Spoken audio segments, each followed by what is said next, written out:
Hello everyone, you guys don't know me yet because this is my first video on this channel, which I think is super exciting, but my name is Brooke Sakura, and today I decided that I was going to combine pretty much a lot of things I like watching on YouTube into one video.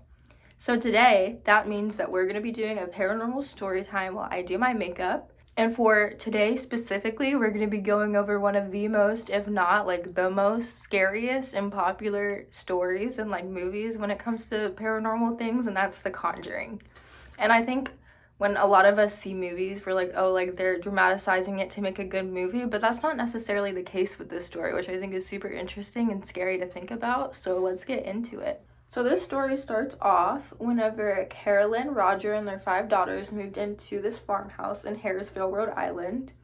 And when they first moved in, they were thinking they got like this huge steal, like it was 14 rooms, it was this beautiful farmhouse, like they were just super stoked to move in. However, there's been speculation that whenever the parents went to move into their new home, the previous owners like looked at them and said like, keep your lights on at night, like some stuff goes down here, I'd recommend like just doing that, like I'm warning you.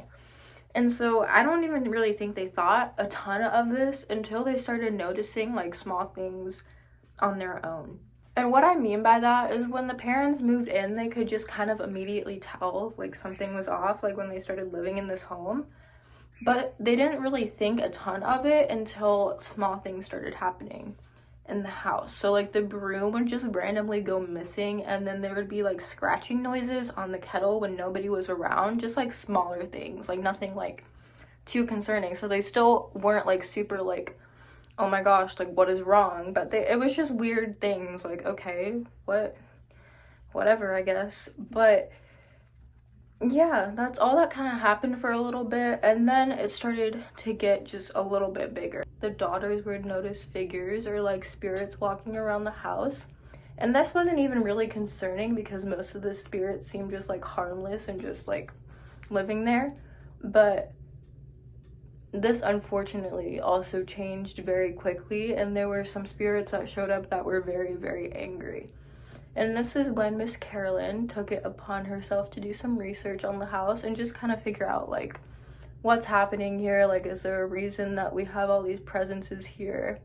And this is when she found that this house did not have some good history, like at all. She found that a lot of children had died in the lake and drowned. There was some kids who hung themselves in the attic, and there was even a murder that happened on the property, which it's just not good. Like that's horrible. And there was a countless other stories that happened here, but she just realized like, oh, like this is why this is happening. She also found that this house had been passed down for 8 generations, and that's a long time to own a house. Like imagine passing your house down like 8 generations. It's an incredibly long time. And we also, if you've ever seen this movie, you would know that Bathsheba is like the main spirit or like just presence in this house. And you might be wondering like, was she like a real person or was that made up? No, she was totally real. She actually lived near the property during the 1800s, and there had been a lot of speculation that she was like a witch or a Satanist, just things of that sort. And there'd also been a ton of rumors that she had been involved with death near the property. Like I know one story was that she was involved with the death of a neighbor's child, and there was even some evidence to prove that she could be involved with this, but there was never a court trial held, so like we could never know for sure whether or not she was found guilty. However, she did pass away in 1885, just shortly after her husband in 1881. We had known for sure that she had one son who became a farmer and got married, but there are also some unofficial records out there that describe 3 other children that she had that did not make it past the age of 4, unfortunately. And those children were named Julia, George, and Edward. However, we don't know if like any of this stuff is true because it's all just unofficial records. So like it could be true, it could be not. We will never know. You know, things just got worse and worse for the parents, which is very sad, but you know, that's typically what happens with these stories. And this is where it gets crazy. But basically, the parents would find that it stunk of like rotten flesh a lot, which is just really gross and like ew, right?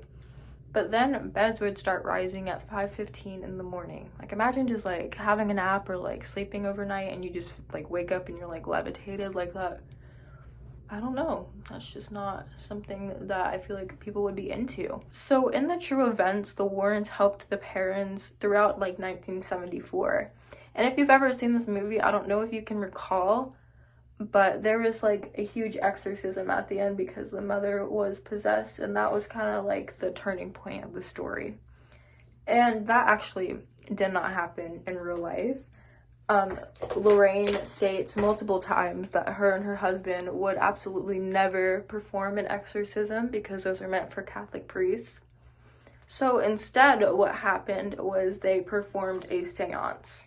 And basically, during this seance, Andrea, who was the oldest child, who also wrote a book, if you're interested, she said that she was secretly watching, and whenever she was watching, she like felt like she was going to pass out because her mother was speaking in another language that like she's never heard before, like it wasn't like a part of this world.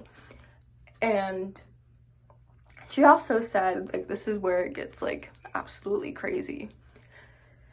She said that her mother levitated and got thrown across the room in her chair, which is just so scary to think about. I bet it was so traumatizing, but that, I don't even know how you deal with that. This was when the Warrens were kicked out of this household because everybody in the family, especially Roger, were all very worried about each other, especially Carolyn. Rightfully so, because like that is some crazy stuff to happen. But basically they kicked them out. They were like, okay, like we're gonna go. And according to Miss Andrea, who is the eldest daughter, she was like, we could not move out of this house for a while due to financial stability. So they had to keep living in this household for almost a decade. I think it was about 6 years after the seance occurred, but like a decade in total. They moved out in 1980. Finally, they were finally able to move out. And you might be wondering, like, did the spirits follow them? And the answer to that would be no. They had no like paranormal experiences after leaving the home, which is kind of interesting because a lot of stories, like when in a lot of stories, the spirits will typically follow people, but that was not the case with this story, which I think is super interesting. But yeah. All right, so I just finished up off camera, and that is the end of the story today. I hope you guys enjoyed it as much as I did because I loved like researching this and finding out like what really happened. It was so cool. But I will see you guys in the next one. Bye.